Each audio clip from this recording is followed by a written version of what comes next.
சுவாசம் உங்களை வரவேற்கிறது. இன்னைக்கு நம்ம பேச போற டாபிக் என்னன்னாக்க, குழந்தைகள் ஸ்கூலுக்கு போகும் பொழுது கொண்டு போய் விடுறது அவளுக்கு ரொம்ப ஒரு சந்தோஷமான விஷயமா இருக்கும், அம்மா அப்பா கொண்டு வந்து விடுறது. ஆனா அவாவா இந்த காலத்துல ரொம்ப கிளம்புறதுக்கு அவாவா ஆஃபீஸ் போறா, 2 பேரும் வேலை பார்க்குற காலத்துல அது கொஞ்சம் முடியாதது தான். ஆனா என்னைக்காவது அவளை கொண்டு போய் விட்டோன்னாக்க அன்னைக்கு ஃபுல்லா அவள் அதையே நினைச்சுட்டு இருப்பா. அதே மாதிரி ஸ்கூல்லேருந்து வரும் பொழுது ஒரு அவளுக்கு ஒரு ஆட்டோ இருக்கும், இல்லை எனக்கு ஸ்கூல் பஸ் இருக்கும், இல்லை அவள் ஃப்ரெண்ட்ஸோட வரலாம்.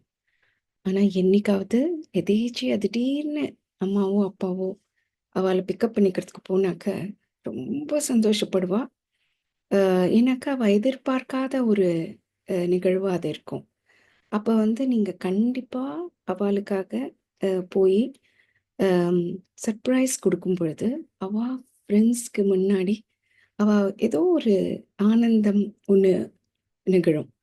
அது ஏன் நான் அப்படி சொல்கிறேன்னா, நம்ம ரொம்ப நாள் வளர்ந்து நம்மளுக்கும் குழந்தைகள்லாம் பிறந்து அப்போ அம், எத்தனையோ விஷயங்கள் நம்ம அம்மா அப்பாவோட பண்ணியிருப்போம்.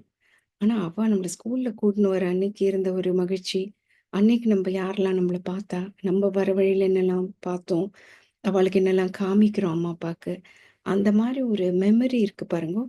அதுதான் நம்ம குழந்தைகளுக்கு கிரியேட் பண்ண வேண்டிய முக்கியமான ஒண்ணு. அது அந்த சான்ஸ் நம்ம விட்டுட்டாக்க, அப்புறமா கிடைக்கிறதே கிடையாது. அதனால ஸ்கூலுக்கு அவள அழைச்சின்னு வருது, அ ரொம்ப ரெகுலரா வச்சுக்காட்டா கூட, இன்னைக்கான ஒரு நாளைக்கு அது பண்ணணும் அப்படிங்கும் பொழுது அவ ரொம்ப நன்னா ஃபீல் பண்ணுவா. அதே மாதிரி ஸ்கூல்ல கொண்டு போய் விட்டு அவளோட டீச்சர்ஸ பார்க்க முடிஞ்சாக்க, ஜஸ்ட் ஒரு கர்ட்டசி விசிட் பண்றது அப்பப்போ. அப்ப அவளுக்கும் ஸ்கூல்லயும் பெற்றோர்கள் எவ்வளோ அக்கறையா இருக்கா குழந்தைகள் மேல, அப்படிங்கிறது அவளுக்கு புரிய தொடங்கும். அதே மாதிரி குழந்தைகளுக்கும் அம்மா அப்பா வரா அப்படின்னாக்க, உள்ளூர ஒரு பயம், ஒரு பொறுப்புணர்ச்சி வரத்துக்கான வாய்ப்பு ரொம்ப உண்டு. அதே மாதிரி சாயந்தரம் நீங்க கூட்டின்னு வரும்பொழுது, அங்க இருக்கிற வாட்ச்மேனையோ, ஆயா யார் இருக்காளோ ஸ்கூல்ல, அவாளையும் ஒரு வாட்டி பார்த்து வச்சுக்கிறது நல்லது. ஏன்னா குழந்தைகள் விளையாடலாம். அ வேற வளர வளர அவ எங்கேயானும் போனா கூட, இவா உங்களுக்கு பரிச்சயமா இருக்கும் பொழுது, பல விஷயங்கள் உங்களுக்கு தேவைப்பட்டா உதவியா இருக்கும். அப்புறமா அவ ஸ்கூல்லேருந்து அவளோட தினசரி ஹேபிட்ஸ் என்ன? அவ ஸ்கூல்லேருந்து எந்த பிளே கிரவுண்டுக்கு போறா? எந்த ஃப்ரெண்ட்ஸோட எங்க போறா? அதெல்லாம் நீங்க பார்த்து வச்சுக்கணும். இது நம்ம அவள ஸ்பை பண்ற மாதிரி இருக்கவும் கூடாது. அது ஸ்பையாவும் இருக்கக்கூடாது. அட் த சேம் டைம் அக்கறையோட, ஒரு ஆதரவோட அவளுக்கு நம்ம கூடவே இருக்கோம். நீ என்ன பண்றன்னு நான் தெரிஞ்சுக்கிறதுக்கு விருப்பப்படுறேன். உன்னோட நிலத்துல எனக்கு ஆர்வம் இருக்கு, அக்கறை இருக்கு. அப்படிங்கிற காமிக்கக்கூடிய சில விஷயங்கள்.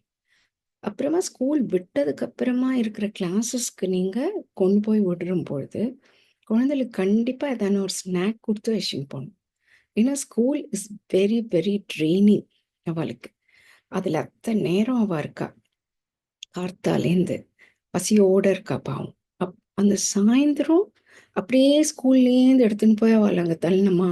அப்படின்னு கொஞ்சம் யோசிக்கணும். ஏன்னா அந்த ஸ்கூல் ட்ரெஸ், அந்த ஸ்கூல் யூனிஃபார்ம், பேக் இத்தனை வெயிட்டோட அவ திருப்பி இன்னொரு கிளாஸ்க்கு போறதுக்கு அ முடிஞ்சா அவள வீட்டுக்கு அழைச்சின்னு போய் கொஞ்சம் ஃப்ரெஷன் அப் பண்ணி, கொஞ்சம் ஒரு டிஃபன் குடுத்து, அதுக்கப்புறமா கிளாஸ் வச்சுக்கிறது நன்னா தான் இருக்கும்.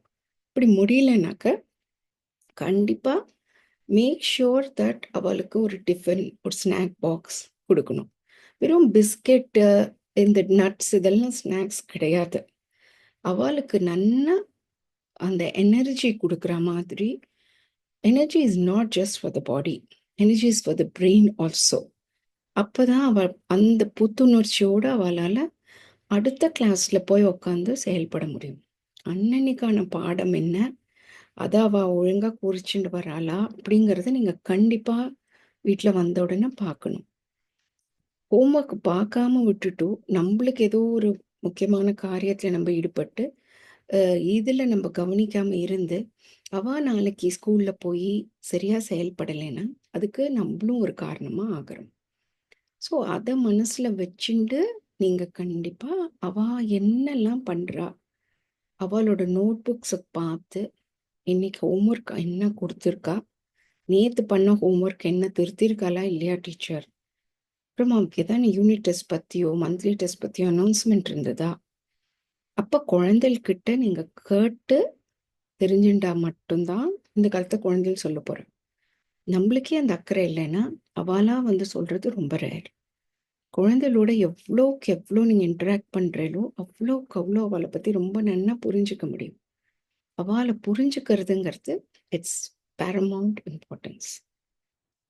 குழந்தைகளோட டைம் செலவு படுறது, அவாள பத்தி தெரிஞ்சுக்கிறதுக்காக தான் இருக்கணும்.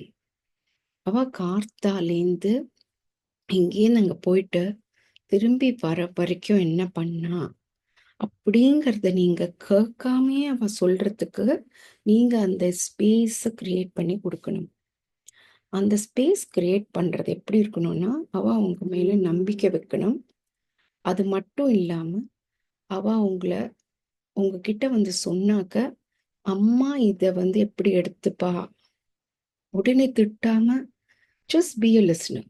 தட் இஸ் ரொம்ப கஷ்டமான விஷயம். ஆனா, நிஜமாலே நான் இப்ப வந்து ஒரு புக் எழுதுறேன். அதுல ஒரு சாப்டர் வந்து நான் ஸ்கூல்லேருந்து வந்தவுடனே எங்க அம்மா என்கிட்ட உட்காந்து எப்படி கேட்டுப்பா அப்படிங்கிறது அந்த சாப்டரே. 3:45க்கு என்னோட ஸ்கூல் விடும். 4:15க்கு நான் ஆத்துக்கு வந்துடணும். அப்படி வரலைன்னா, அடுத்த 15 நிமிஷம் எங்க அம்மா ஸ்கூல்ல இருப்பா. அந்த பயத்துக்கே நான் கிடு கிடு கிடு கிடு கிடுன்னு நான் ஆத்துக்கு வந்துருவேன்.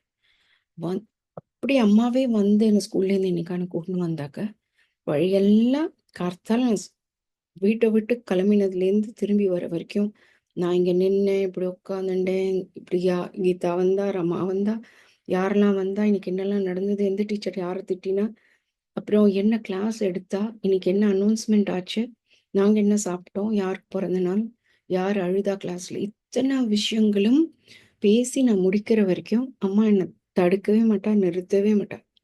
கேட்டுட்டே இருப்பா, no judgements will be passed. அப்ப வந்து தைரியமா, நான் இன்னைக்கு கிளாஸ்ல எனக்கு ஃபெயில் மார்க் வந்ததுன்னு கூட சொல்ற அளவுக்கு, நமக்கு அந்த தைரியம் வரதுக்கு காரணம், ஒண்ணுமே சொல்லாம கேட்டுக்கக்கூடிய ஒரு அம்மா. அதுதான் குழந்தைகள் எதிர்பார்க்கிறா. அவ்வாளுக்கு நம்ம அந்த டைம் குடுக்கணும். குடுக்கும் பொழுது, அதுவே ஒரு ரொம்ப நல்ல ஒரு நட்பா மாறும் போக, போக, போக. அதுதான் நம்ம எல்லாருக்குமே தேவைப்படுற ஒரு விஷயம். இத நீங்க ட்ரை பண்ணி பார்த்தேன்னாக்க, உங்களுக்கே புரியும். இது எவ்வளோ ஒரு பியூட்டிஃபுல்லான ஒரு ரிலேஷன்ஷிப் பாண்ட் நீங்க கிரியேட் பண்ணிக்க முடியும் உங்க குழந்தைகளோட. அடுத்த எபிசோட்ல பார்க்குற வரைக்கும் சுவாசம் நன்றி சொல்கிறது.